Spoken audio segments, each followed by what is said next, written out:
Salama, bien-aimés dans le Seigneur, c'est encore moi, votre sœur Déborah. Voilà, je viens encore vous parler de quelque chose. Je viens vous parler de la falsification de la Bible. Bien-aimés, je suis tombée sur la vidéo d'une sœur, d'une servante. Je pense qu'elle est ivoirienne. Je l'ai découverte il y a quelques jours et j'ai suivi certaines de ses vidéos. Et je vais vous faire passer donc la vidéo que j'ai suivie. Donc en fait, dans cette vidéo-là, elle est en train de raconter comment le Seigneur lui a montré comment s'est passé le combat entre David et Goliath. Voilà. Complètement différent de ce qui est écrit. Donc le Seigneur lui a montré réellement comment ça s'est passé dans une vision ou dans un songe. Dans une vision, je crois, voilà. Donc, rien à voir avec ce qui est écrit. C'est pour dire quoi, bien-aimé? Ce livre-là, que tu le veuilles ou pas, toi qui penses que ce livre-là, il est pur, il n'est pas pur. Ce livre-là, il est falsifié, il est truqué, il est tronqué. On a enlevé des livres, il faut que tu le saches. Même si tu ne veux pas accepter, ça ne va rien changer. Ça ne va rien changer. Ce livre-là, il est falsifié. Et vous allez écouter ce que cette sœur dit là. Comment le Seigneur lui a montré, comment s'est passé le combat entre David et Goliath. Nous, on sait comment ça s'est passé. David a pris une pierre, il a lancé, Goliath est mort. Vous allez écouter ce que dit la sœur. Donc, c'est la preuve que il y a certainement beaucoup d'histoires comme ça qui sont complètement transformées, raccourcies, changées. Donc, on est là, on lit des choses depuis des décennies, nous lisons des erreurs, même pas des erreurs, du mensonge. Parce qu'il y a eu des gens de mauvaise foi, mal intentionnés, qui ont changé les écrits de la Bible. Hein? Donc vous avez des histoires, parmi toutes les histoires qu'on lit là, nombreuses sont fausses, nombreuses, c'est même pas comme ça que ça s'est passé. Hein? Moi, il y a une servante, une servante ivoirienne, une grande sœur dans le Seigneur, qui m'avait raconté Adam et Ève, comment ils ont été créés, hein? Comment ils ont fait les enfants. Donc, bien aimé, c'est carrément différent de ce qui est écrit là. Donc, c'est vraiment falsifié. Hein? Donc, les gens ont pris le temps de changer les Écritures. C'est pour ça que le Seigneur qui sait tout, il a dit malheur dans l'Apocalypse, qu'aucune parole de ce livre, qu'on ne rajoute rien, qu'on ne retranche rien. Parce qu'il y a carrément des livres qui ont été retranchés. Vous avez des choses qu'on a ajoutées. Vous avez des choses qu'on a transformées, déformées. Ce livre-là que nous tenons, ce livre que là nous lisons, il n'est pas authentique. Il n'est pas authentique, bien aimé. Mais nous n'avons pas le choix. Nous n'avons pas le choix. Nous sommes obligés de lire. Et maintenant, nous comptons sur l'aide, la puissance de Tata Nzambe pour nous donner les réels versets, les réelles histoires. Et effectivement, Tata Nzambe, il a la capacité de te montrer en vision, en songe, comment une histoire biblique s'est passée. Moi, quand je lis la Bible maintenant, il y a des moments où je lis les versets, le Seigneur me dit non, c'est pas comme ça que j'avais écrit ça. Ou bien il me fait sentir par l'esprit, il dit c'est pas ça que j'ai écrit, c'est pas ça que je voulais dire. Et il montre aussi, il montre des choses. Il montre des choses. Il est capable de montrer des histoires en songe, en vision. Donc, le livre là, il n'est pas authentique, il n'est plus authentique, bien aimé, parce qu'on l'a touché à ce livre. On l'a falsifié, on lui a enlevé, comment dire, des livres, d'autres livres qu'il contenait. La Bible contenait plus de livres que ça. On a changé les prénoms des gens, des villes. On a donné des noms européens. Parce que, comme je vous ai dit, l'histoire de ce Bible-là, ce sont des Africains. Les personnages bibliques, ce sont des Africains. Et vous allez voir, si vous lisez la Bible, vous allez découvrir petit à petit des noms africains. Vous sentez qu'on a seulement changé ça. Hein? On a seulement changé ça. Hein? Un nom, par exemple, comme j'étais en train de lire les juges, là, je vais vous mettre le passage. Donc, il y a un nom là, c'est Tchalmouna. Tchalmouna. Le Seigneur m'a dit, Tchalmouna là, c'est Tchalamouana. Donc, regardez seulement comment ils ont enlevé les deux A. Vous avez encore Ziboul. Ziboul, c'est Ziboula. J'ai entendu dans mon oreille, c'est Ziboula. Et comme Ziboula là, c'est en Kikongo. Parce que le Kikongo fait partie l'une des langues hébraïques, vu que les Hébreux se trouvent en Afrique centrale, les Bantous. Donc, les langues hébraïques, c'est les langues qui se trouvent en Afrique centrale, chez les Bantous. Donc, Ziboula, c'est en Kikongo, à Brazzaville, en Angola, à Kinshasa, là-bas. Et moi, comme je ne parle pas le Kikongo, mais je sais que c'est un mot en Kikongo. Je ne savais pas qu'est-ce que ça voulait dire. Ça veut dire, j'ai demandé à un frère qui est mon Congo, il m'a dit, ça veut dire ouvrir. Vous avez encore quoi? Vous avez, par exemple, Amon. Amon, là, c'est Amona. Amona. Donc, en lingala, c'est Amon. Qu'il voit. Vous avez Nathalie, le prénom Nathalie, qui vient du mot Nathalie. Donc, en lingala, j'ai vu. Donc, vous allez voir petit à petit, quand vous allez bien relire la Bible, là, parce que quand c'est comme ça, il faut la relire. Donc, tu la relis de Genèse à Apocalypse. Tu vas voir qu'il y a beaucoup de noms africains. Là, on a soit enlevé la voyelle qui était devant, on a enlevé soit la voyelle qui était derrière à la fin. Souvent, ils ont enlevé le A d'un prénom. Donc, Amon, là, c'est Amona. Allez, on t'a enlevé le A. Ça donne Amon. Il y a beaucoup de choses là. Si tu lis, tu vas découvrir beaucoup de noms africains là dans la Bible. Si tu es sincère, franchement. Donc, non seulement on a changé les noms, on a changé les noms des villes, des pays. Gabaon, là, Gabaon, c'est le Gabon, parce que c'est cette zone-là, Canon. C'est cette zone-là. Gabaon, là, c'est Gabon. Il y a beaucoup de choses. Lis seulement, tu vas découvrir que il y a beaucoup de noms africains. Il y a beaucoup de noms là que tu vas trouver dans la Bible, des noms en Afrique centrale. Il y a les prénoms là que tu vas trouver en Afrique de l'Ouest. Tu vas trouver ça dedans. Et tu vas trouver, il faut seulement lire. Faut seulement lire. Donc, on a enlevé des livres. Ce livre-là a été vraiment maltraité. On a enlevé des livres, on a changé les histoires, on a changé les noms des gens, les noms des villes. C'est compliqué. Regardez un peu la sœur là, ce qu'elle raconte. Écoutez la sœur là, ce qu'elle raconte. C'est terrible. Donc David là, il avait pour lui lutter. Il avait pour lui transpirer avant de maîtriser Goliath. Mais regardez comment on nous a raconté ça. Quelque part là, papa, David, alors que le pauvre David là, il avait pour lui lutter, il avait pour lui transpirer. Quand il combattait avec Goliath. Regardez. Donc, ça veut dire, alors, posons-nous la question, combien d'histoires bien-aimées ont été changées? Et on va encore en découvrir plus. Il y a même une autre là, elle a même fait une autre vision. Le Seigneur lui a même donné une autre vision sur une autre histoire, je crois. Donc, je vais continuer à la suivre.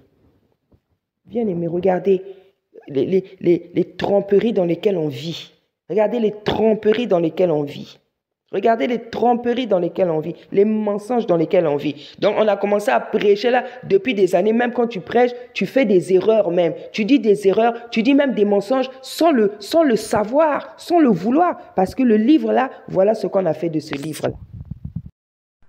Coucou, shalom famille. J'espère que vous allez bien. Aujourd'hui, j'aimerais vous parler de la patience. La patience. Avant, j'étais très impatiente. J'étais impatiente en tout. Et puis, comme ça, un jour, après ma prière de 22 heures, j'étais à la maison et le Seigneur Jésus est venu. Il a pris ma main Et il m'a dit, lève-toi. J'étais adossée. Pendant que j'étais adossée, j'ai pris la main du Seigneur Jésus.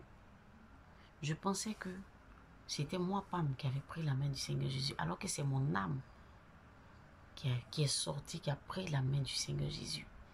Et quand ça a pris la main du Seigneur Jésus, le Seigneur a fait ça. Et je me suis levée.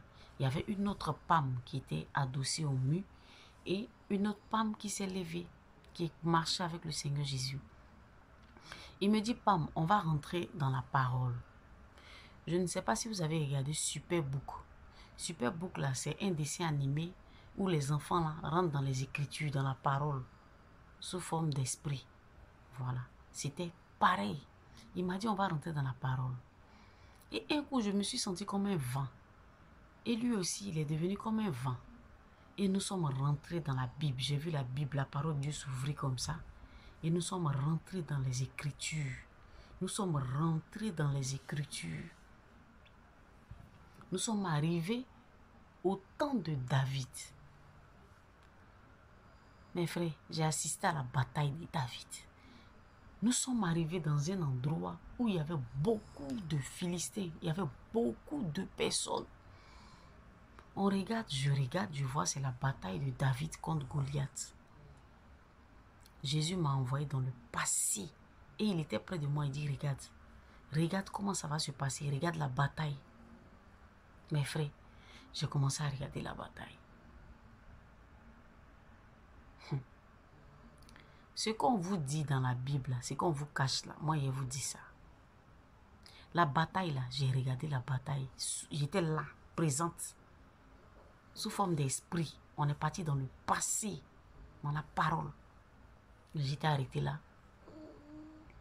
Et je vois Goliath qui est en train de mener David au combat.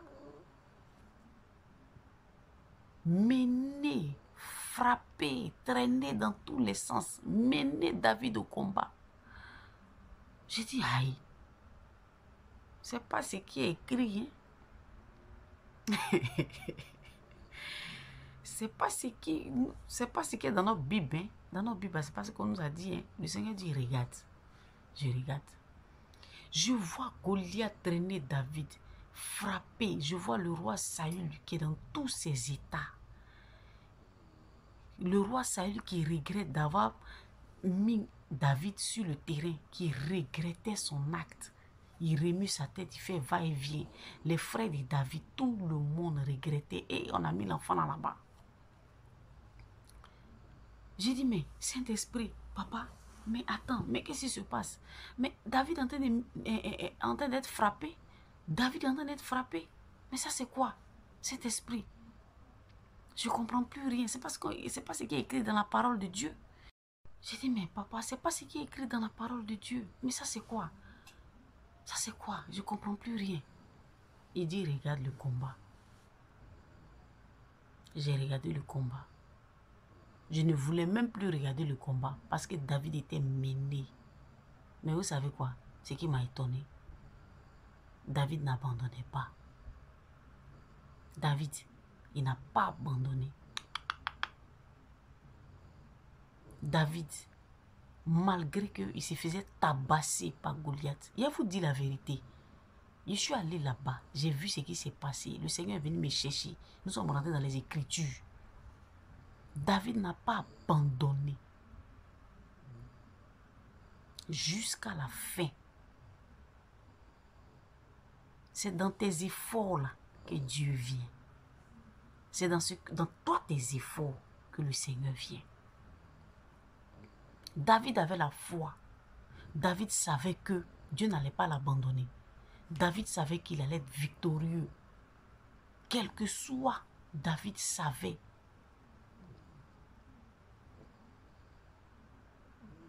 Le combat a duré. J'ai dit, David était mené, fatigué. C'est à la fin, j'ai dit presque à la fin, que le Seigneur Jésus-Christ, notre Dieu, est rentré en David. A ouvert l'esprit de David. Est venu au secours de David. Et David savait que Dieu n'allait pas l'abandonner. David savait que Dieu n'allait pas l'abandonner ce jour-là.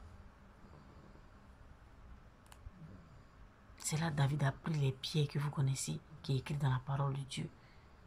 Puis il a lancé la pierre, il a lancé au nom de Jésus. Et c'est rentré dans le front de David, de Goliath, excusez-moi. C'est rentré, il a lancé la fronde là, et puis c'est rentré dans le front de Goliath. J'ai dit non, non, non, non, non, non, non, non, non. Il dit Pam, je t'ai envoyé ici pour t'enseigner la patience.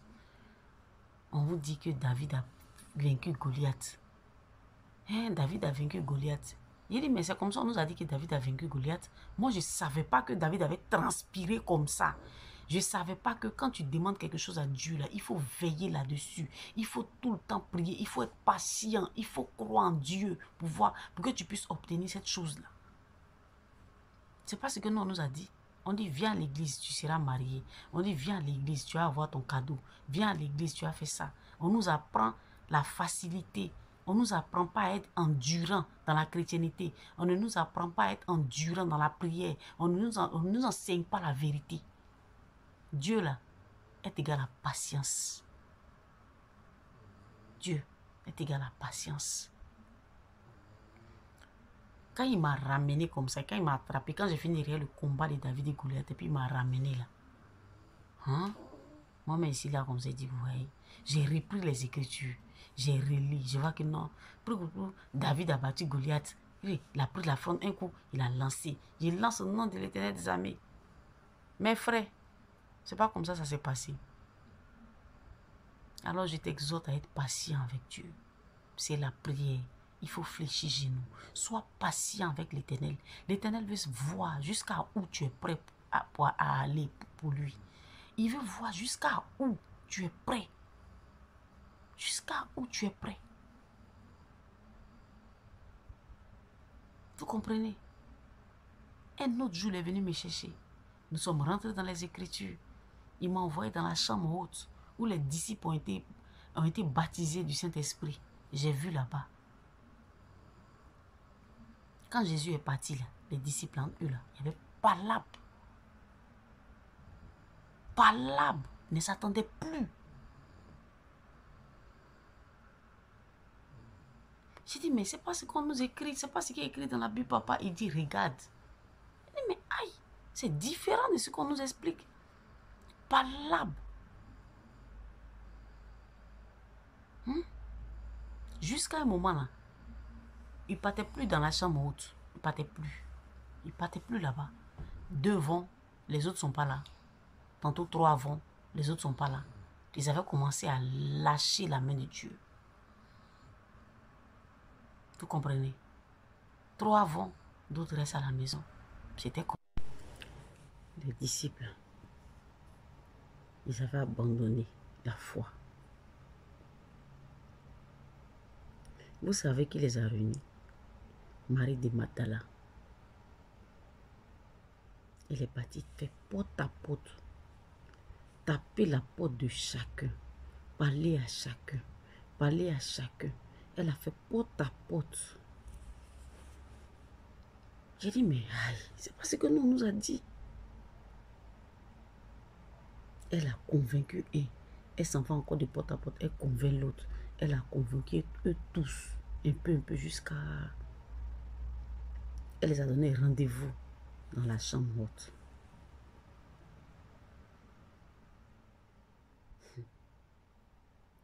Et c'est là-bas où j'étais au grand complet, au grand nombre. Ce jour-là, eux tous sont partis. Et c'est ce jour-là que le Saint-Esprit est descendu. Le Saint-Esprit est descendu sur eux. Et ils sont restés soudés. J'ai regardé et dit, mais c'est pas écrit dans la parole de Dieu. On ne nous a pas dit ça. Mes frères, j'ai vu ça. Ils avaient perdu complètement la foi. Après avoir marché Jésus sur la terre ici. Quand Jésus est parti, c'était fini. C'est Marie de Magdala qui les a rassemblés à nouveau dans la chambre haute. Et c'est là que le Seigneur Jésus, le Saint-Esprit s'est glorifié.